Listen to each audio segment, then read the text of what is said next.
Davis hits her camcorder's rewind button, and everything around them starts to reverse.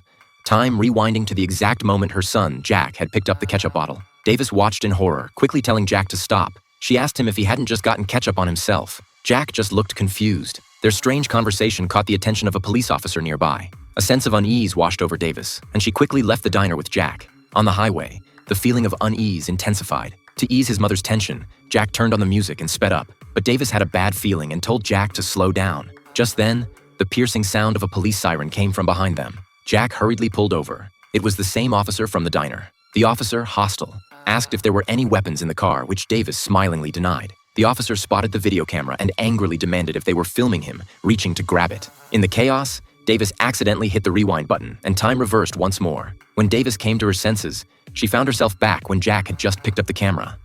She anxiously asked where the officer had gone, but Jack had no idea.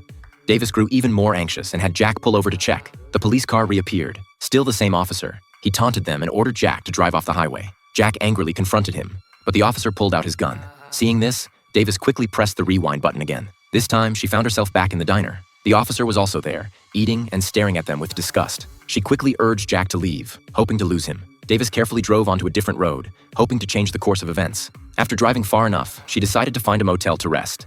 Lying in the motel room, the lottery numbers were being announced on TV. An idea struck her. She recorded the draw with the camcorder, rewound it, and then smilingly made a bet with Jack. If she could correctly guess the winning numbers, Jack would have to listen to everything she said. Just as the atmosphere lightened a bit, there was a sudden knock on the door. It was the same officer again. He claimed a noise complaint and demanded their IDs.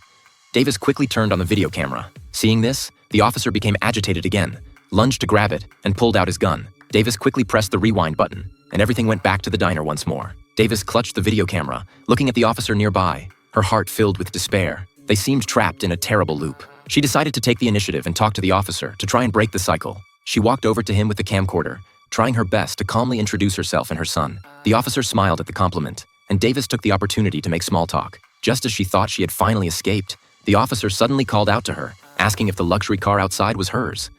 Davis tried her best to explain, but in the ensuing confrontation, the officer shot and killed Jack. Davis's world collapsed. Outside the morgue, she asked a doctor to retrieve her camcorder. Trembling, she pressed the rewind button. A miracle happened. She and Jack were back in the diner again.